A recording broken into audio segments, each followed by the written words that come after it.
할렐루야. 우리 6월 24일 수요 예배 영상으로 또 신령과 진정으로 하나님 앞에 드리겠습니다. 오늘 같이 함께 찬양할 찬송가는 94장 예수님은 누구신가, 또 통합 새 찬송가는 96장입니다. 우리 같이 찬양하겠습니다.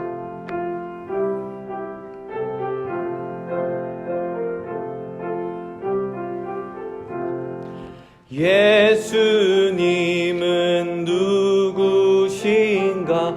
우는 자의 위로와 없는 자의 풍성이며 전한 자의 높음과 잡힌 자의 노임 되고 우리 기쁨 되시네. 예수님은 누구신가? 약한 자의 강함과 눈먼 자의 빛이시며 병든 자의 고침과 죽은 자의 부활되고 우리 생명 되시네. 예수님은 누구신가? 주한 자의 정함과 죽을 자의 생명이며 죄인들의 중보와 멸망자의 구원되고 우리 평화 되시네. 예수님은 누구신가? 온 교회의 머리와 온 세상의 구주시며 모든 왕의 왕이요 심판하실 주님 되고 우리 영광 되시네. 아멘. 우리 같이 기도하겠습니다. 살아계신 하나님, 감사합니다. 오늘도 우리가 겸손하고 또 죄를 자복하는 그런 마음으로 하나님 앞에 나와 이 예배를 주님께 올려드립니다. 하나님, 우리의 예배를 받으시고 또 우리의 영이 하나님과 다시 연결되며 그 안에 막힌 담이 있다면 주님 깨끗이 씻어주시고 주님 앞에 정결한 몸으로 날마다 성령님의 인도하심을 따라 살아가는 우리가 될 수 있도록 주여 인도하여 주시옵소서. 하나님, 오늘 우리가 예수님은 누구신가라는 그런 제목으로 우리가 말씀을 듣습니다.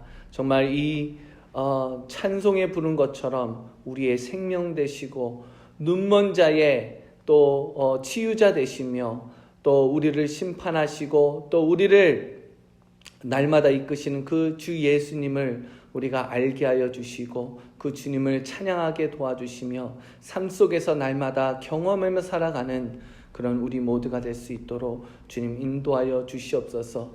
하나님, 오늘날 우리가 살아가는 이 세상은 하나님의 임재 없이는 살아갈 수 없는 그런 세상입니다. 하나님, 우리가 날마다 주님의 임재 가운데 거할 수 있게 도와주시고 그리하여서 우리 안에 영적 분별력 있게 하시고 또 그 분별력을 가지고 정말 이 땅에서 그리스도의 좋은 군사로 하나님이 기뻐하시는 주님의 자녀로 살아갈 수 있도록 주님 인도하여 주시옵소서. 말씀을 전하실 한나사가님 함께 하시고 또 오늘 귀한 말씀이 선포될 때에 하나님 그것이 우리의 영에 심기어 많은 열매를 맺을 수 있도록 주여 축복하여 주시옵소서.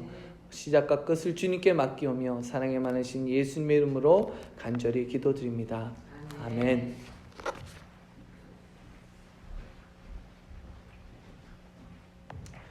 잠시 말씀을 듣기 전에 우리 기도로 잠시 올려드리겠습니다. 살아계시는 아버지 하나님, 저희들 오늘 수예배로 영상으로 주님 앞에 진정을 올려드립니다.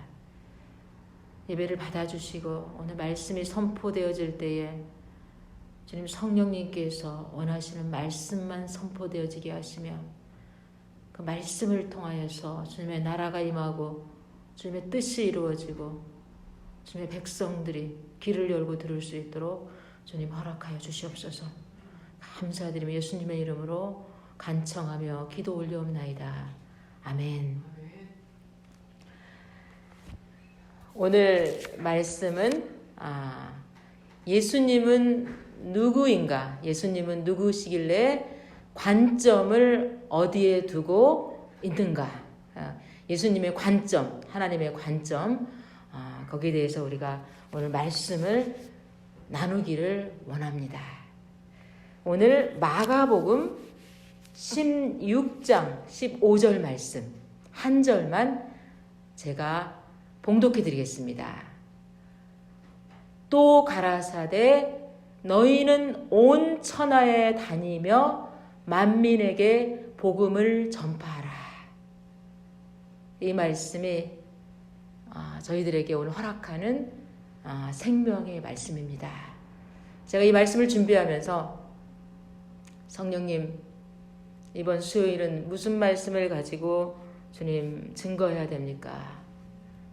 이렇게 제가 물어보면서 기도를 하였습니다. 제 마음 한 구석에는 이렇게 혼란한 때에 때를 구분할 수 있는 그런 설교를 좀 하면 좋겠다. 이런 마음이 계속 몇 개월 전부터 있었어요.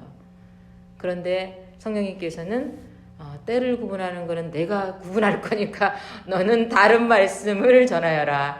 그래서 제가 오늘 말씀을 준비하면서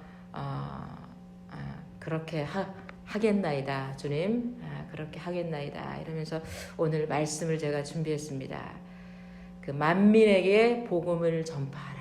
이 말씀을 가지고 우리가 함께 마음에 새기기를 원합니다. 죽음에서 사흘 만에 부활하신 예수님께서 40일 동안 이 땅에서 머무시고 승천하시기 직전에 제자들에게 부탁한 말씀이 오늘 이 말씀입니다.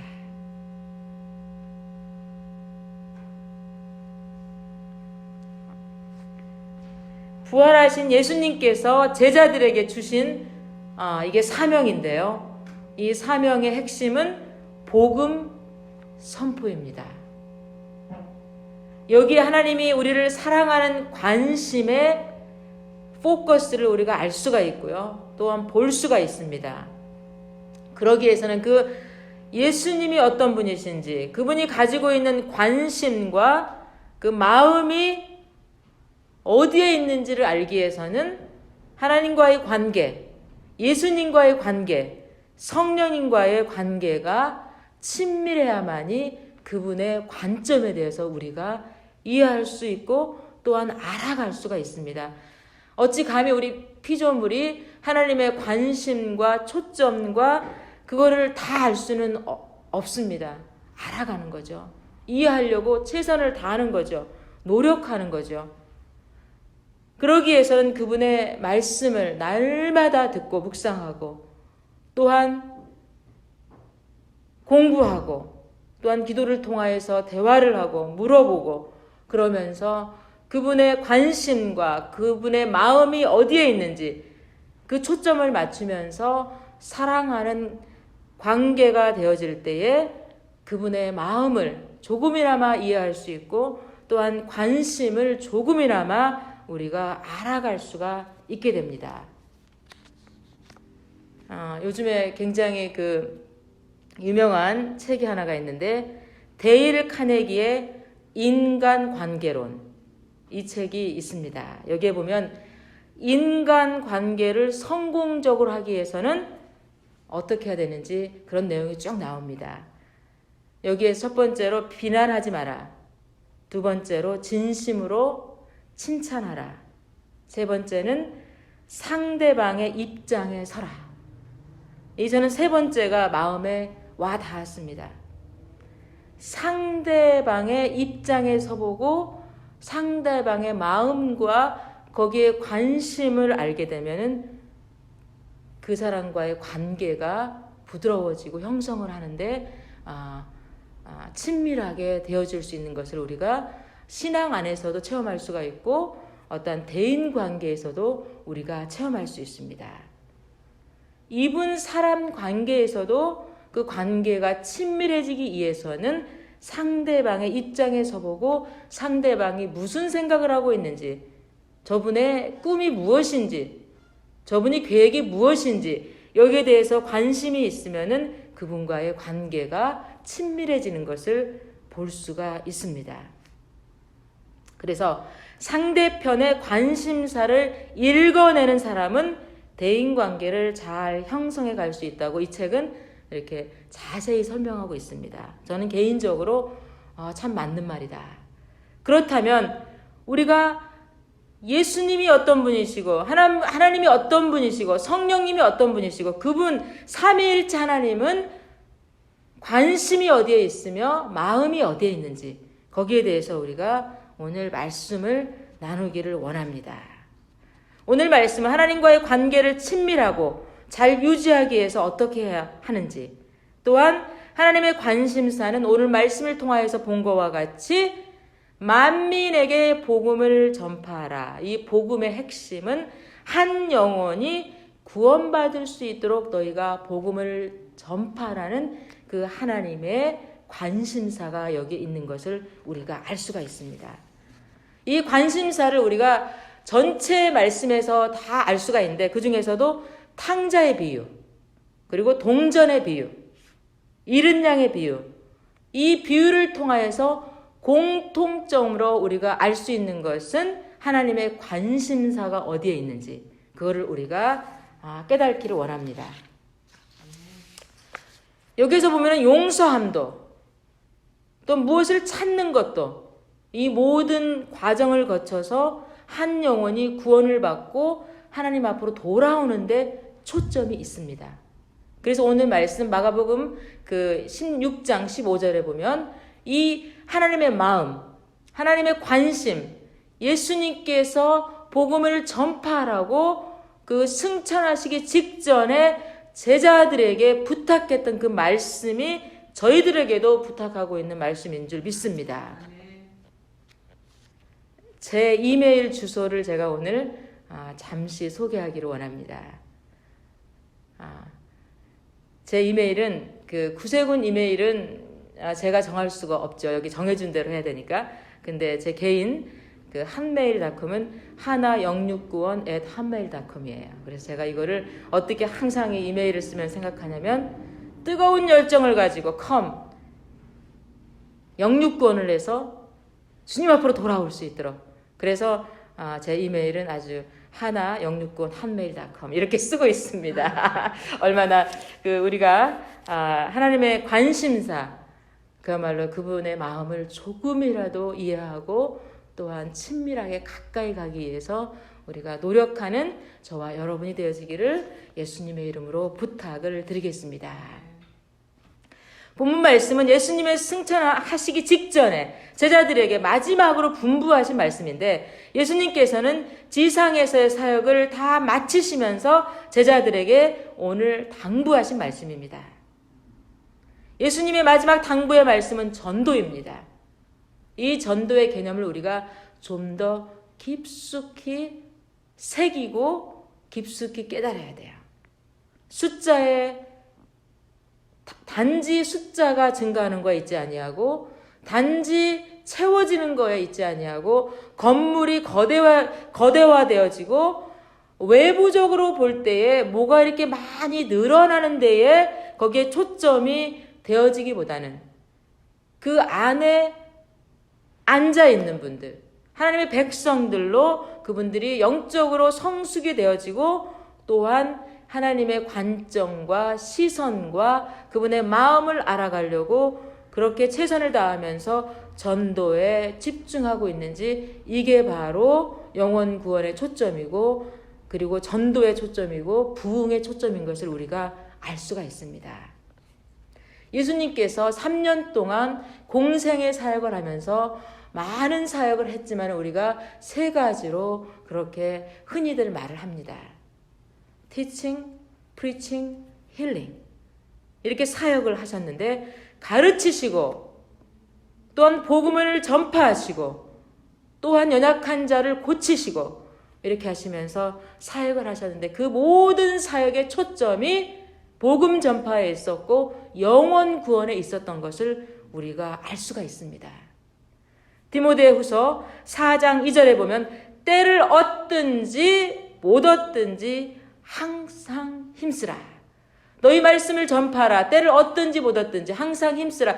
범사에 오래 참음과 가르침으로 경책하며 경계하며 권하라.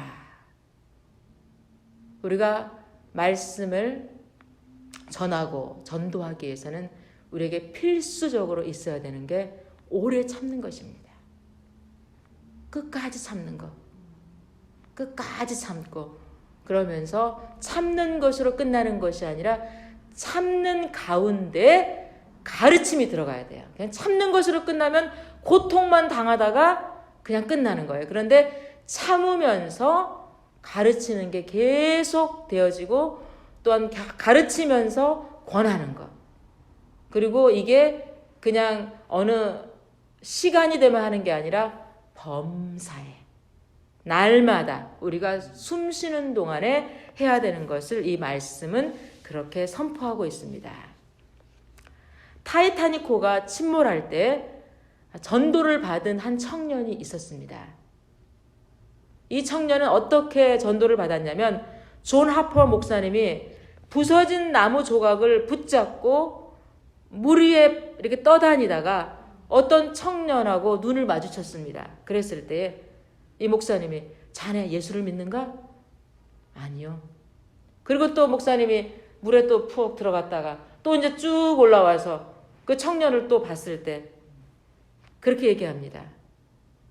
꼭 예수를 믿어야 합니다. 그 생명의 끝자락에서 그렇게 전도를 했습니다.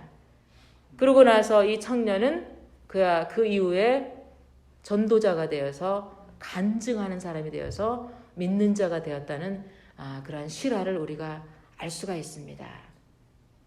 그리고 또 한 가지는 제가 이제 말씀 가운데 잊혀지지 않는 그런 간단한 예화가 하나가 있습니다. 세 아들이 있었습니다. 근데 이 아버지하고 세 아들하고 살고 있었는데 이 아버지가 아들들에게 복음을 전하기 위해서 그렇게 힘을 썼는데 두 아들은 복음이 들어가고 믿음 생활을 잘 하는데 한 아들이 믿음 생활을 못하고 예수님 영접을 못했습니다. 그런데 이 아버지가 돌아가시면서 마음에 굉장히 힘든 게 이 막내 아들 때문에 눈을 감을 수가 없는 거예요. 그러면서 마지막 인사를 이렇게 합니다. 첫째 아들한테 See you later.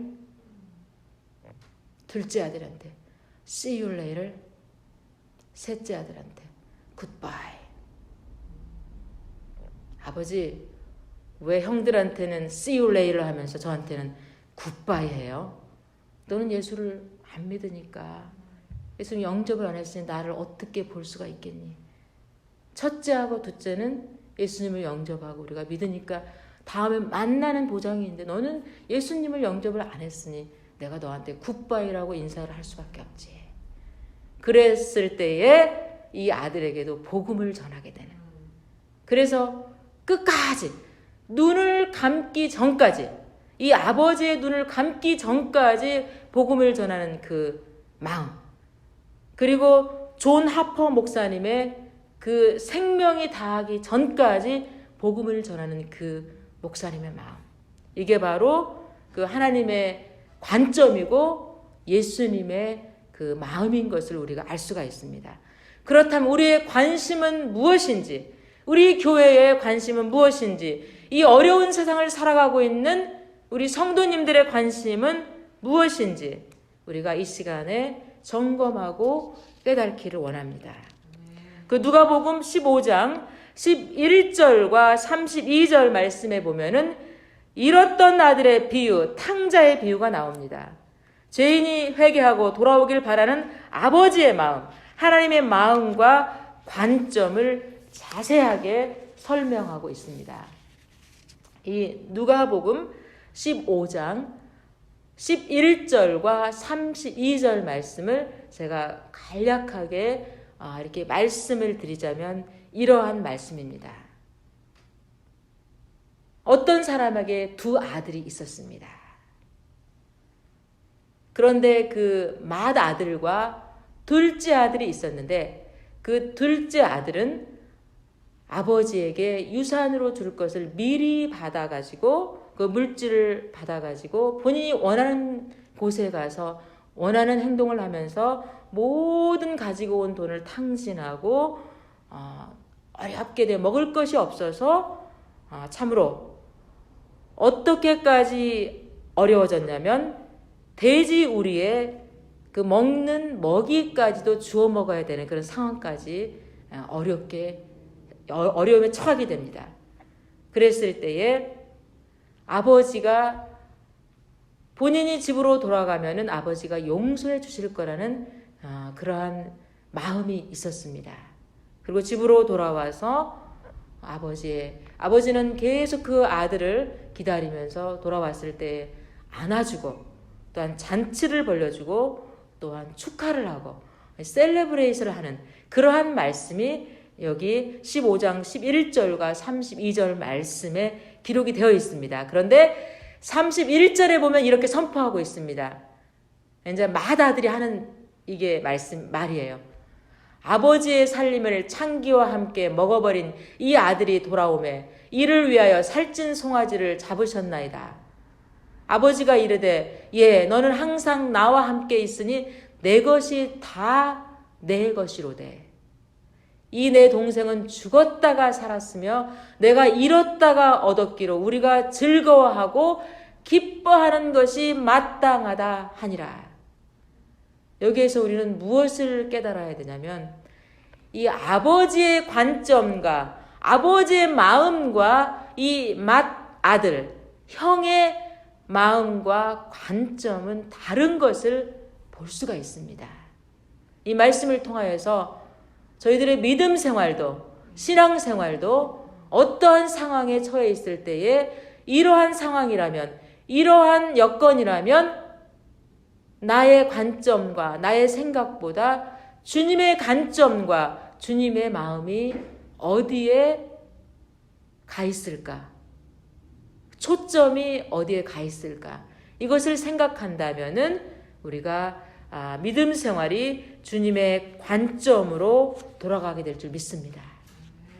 그리고 또 마리아와 마르다의 그 말씀이 누가복음 10장 38절에서 42절까지 나옵니다. 이 말씀을 제가 개인적으로 굉장히 사모하고 굉장히 좋아하는 말씀입니다. 제가 읽어드리겠습니다. 저희가 길 갈 때에 예수께서 한 촌에 들어가시매 마르다라 이름하는 한 여자가 자기 집으로 영접하더라. 그에게 마리아라 하는 동생이 있어 주의 발 아래 앉아 그의 말씀을 듣더니 마르다는 준비하는 일이 많아 마음이 분주한지라 예수께 나아가 가로되 주여 내 동생이 나 혼자 일하게 두는 것을 생각지 아니하시나이까. 저를 명하사 나를 도와주라 하소서. 주께서 대답하여 가라사대 마르다야 마르다야 내가 많은 일로 염려하고 근심하나 그러나 몇 가지만 하든지 혹 한 가지만이라도 족하니라. 마리아는 이 좋은 편을 택하였으니 빼앗기지 아니하리라 하시니라. 아멘. 여기에서 우리가 better choice, 이 좋은 편을 택하였으니 하나님의 관점과 하나님의 마음은 우리 모든 하나님의 자녀가 좋은 편을 택하기를 원하시는 것을 이 말씀을 통하여서 알 수가 있습니다. 우리는 삶을 살면서 선택을 하고 살아가야만 하는 우리의 삶입니다. 언제 어느 때 무엇을 선택하고 무슨 일을 먼저 하고 무엇을 프라이오리티로 우선순위를 두고 살아가야 되는지 우리는 날마다 순간마다 선택을 하고 또한 그렇게 행하고 살아가야 되는 것을 알 수가 있습니다. 우리가 오늘 누가복음 읽은 10장 38절과 42절 말씀을 통하여서 하나님의 관점과 예수님의 관점과 그 베러한 초이스, 좋은 편을 택하는 것이 무엇인지 우리에게 우리 삶 가운데 늘 깨어서 그렇게 택해야 되는데, 그렇게 할 수 있는 것은 하나님과 예수님과 성령님과의 친밀한 관계에 있을 때에 우리가 이게 배려한 초이스인지 배려하지 않는 초이스인지 깨달을 수가 있습니다. 또 한 가지 제가 말씀을 나누기를 원합니다. 우리 그 구세군 사관님들 중에는 입양하신 분들이 굉장히 많아요. 근데 그 중에 한 분이 우리가 사관대학에 있을 때 같이 일을 했던 분인데 제가 성함을 밝히기는 좀 그렇고 메이저 우리 사관님이 있었습니다. 그런데 그분은 한국 아이만 2명 입양을 했어요. 그런데 두 아들이 아들과 딸이 건강하지 못한 아이를 입양했어요. 아들은 5살 때, 딸은 몇 살 때 입양을 했는지 모르겠습니다. 근데 그 딸은 입양을 했을 때에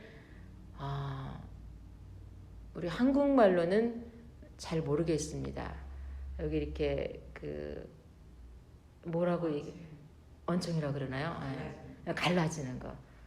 이렇게 너무 심해서 이 갈라진 게 너무 심해서 이렇게 어린아이가 호흡을 하고 있으면 그 목젖이 깊숙이 다 보일 정도로 심한 그러한 언청이로 태어난 딸이 그 딸을 입양을 해서 수술을 정확하지는 않지만 4번, 5번 그렇게 하면서 지금은 흉터가 조금 있고 이렇게 완전히 뭐 발음에도 지장이 없고 그때마다 그 딸을 놓고 얼마나 기도를 많이 했으며 얼마나 사랑을 많이 부었는지요.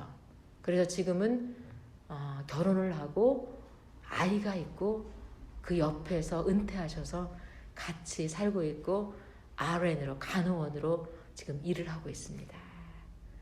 그리고 그 아들은 5살 때 입양을 할 때 그 아들의 마음을 이해하기 위해서 한국말을 배웠다고 하더라고요. 그래서 그 아들이 처음 비행기가 떴다, 간다 이런 단어를 막 공부를 하면서 그 아들과 대화를 하기 위해서 그 노력했던 그 메이저. 근데 지금은 같이 지금 은퇴하고 같이 살면서 일을 하고 끝까지 정말 그래서 그분의 그 삶을 나누는 그 얘기를 듣고 저는 이 말씀을 준비하면서 그분이 생각났습니다. 이게 바로 하나님이 가지고 있는 사랑과 관점이 아닐까. 그래서 오늘 이 말씀을 좀 나눠야 되겠다. 이런 생각을 가졌습니다. 이 모든 성경 말씀과 실화의 내용에서 보면 하나님의 마음과 관심이 무엇인지 우리를 생각나게 하고 생각하게 하고 깨닫게 하는 것을 우리가 깨달을 수가 있습니다. 우리 All Nation 교회, 저 이름을 굉장히 개인적으로 좋아합니다. All Nations. 예배를 올려드리는 사역, 말씀 사역, 기도 사역, 찬양 사역, 선교 사역, 구제 사역, 회복 축제, 중독 사역, 홈레스 사역, 애프터스쿨 사역, 썸머데이 캠프 사역. 이 모든 사역들이 주님의 눈에, 주님의 관심에 초점을 맞추는 사역이길 소망합니다. 저희들의 삶도 저희 올레이션 교회도 저희들이 때로는 지역사회를 향해서 나간다고 하면서도 저희들의 마음의 관점과 초점과 그 모든 것들이 하나님의 초점과 관점, 예수님이 가지고 있는 그 헌신과 섬김과 사랑이 토대가 되어야만이 우리가 주님께서 명령하신 전도하는 그 사역이 이루어질 줄 믿습니다. 기도하겠습니다. 사랑의 아버지 하나님, 감사합니다. 주님께서 승천하시기 직전에 제자들에게 당부하신 말씀, 땅끝까지 이르러 전도하라고. 그 전도는 한 영혼을 구원하는 하나님의 마음과 초점이 있는 것을 다시 한번 점검하게 하시고 회개하는 심령으로 돌아오게 하시니 감사합니다. 주님, 올레이션 교회를 축복하여 주시고 주님의 백성들을 기억하여 주시고 속해 있는 자녀들을 하나님께서 인도하여 주셔서 이 마지막 때에 주님, 이 교회 속해 있는 자녀들을, 제자들을, 사명자들을 사용하셔서 주님의 뜻이 이루어지고 주님의 나라가 확장이 되어지고 주님의 나라가 이루어지는 그러한 우리 교회의 모든 성도님들이 될 수 있도록 주님 가르쳐 주시고 인도하여 주시고 동행하여 주시옵소서. 이 모든 말씀을 예수 그리스도의 이름으로 간청하며 기도 올리옵나이다. 아멘.